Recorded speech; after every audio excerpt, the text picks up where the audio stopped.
जानी आयो जूई में थियो कल्ब करार, वहलो विचाई वियो करे गम गुजार। नज़ारो निर्वार पीय पसायो पंहिंजो, न वञे लफ़्ज़नि जी माना।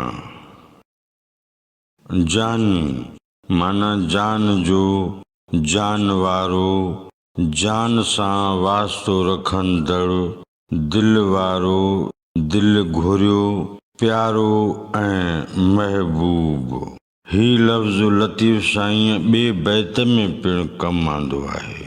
सहसी थिया सारंग, जानी आयो जूई में। जूई माना जाइ, माग, हंध, वतन या तर। कलब माना दिल, करार माना सुख, आसूदगी, आराम, चैन या सुकून। कलब करार माना दिल जो चैन या साह जो सुकून। वहलो माना जल्दी, सिघो या तुरत। नज़ारो माना मंजर या देख। निर्वार माना ज़ाहिर या पधिरो। पीय माना पिरीं। पंहिंजो माना पंहिंजो। पीय पसायो पंहिंजो माना पिरीं पंहिंजो दीदार करायो। बैत जे मिसरनि जी सादी सम्झाणी। जानी आयो जूई में थियो कल्ब करार। जानी जूई में आयो आहे, दिल खे आराम ऐं आथत मिलियो आहे। वहलो विचाई वियो करे गम गुज़ार। मुंहुं मंझां गम हिकदमि निकिरी हलियो वियो आहे। नज़ारो निर्वार पीय पसायो पंहिंजो। पिरीं पाण खे पधिरो करे पंहिंजो दीदार करायो आहे। बैत जी मजमूई सम्झाणी। हिन जहान में केतिरा जीअड़ा जीअनि था।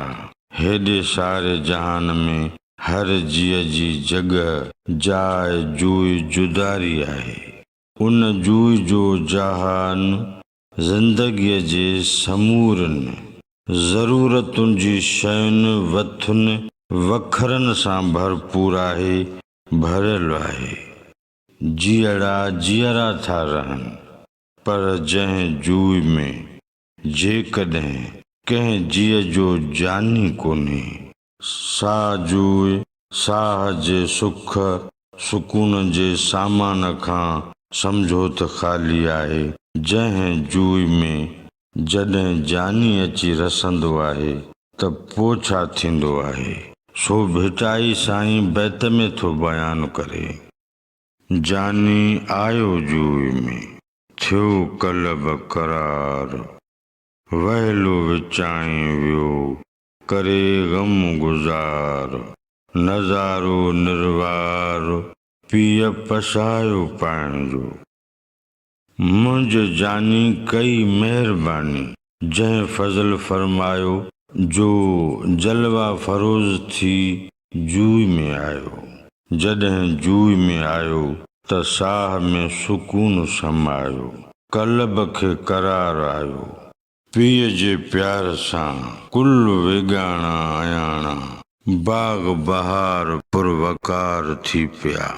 जेको गम मुंहिंजो करार मारे मरोड़े मूं मंझि जायूं जोड़े वेही रहियो हो, सो गम तकड़ में तेज़ीअ सां तिखेरी विख विझी निकिरी ॿाहिरि हलियो वियो। मुंहिंजो जानी जनाब थी बेहिजाब मुंहिंजे पीउ पिरीं पर्दे जा पर्दा हटाए पधिरो थी निशाबर ऐं निर्वार कराए दीदार मस्तनि खे मौजूं कराए छॾियूं।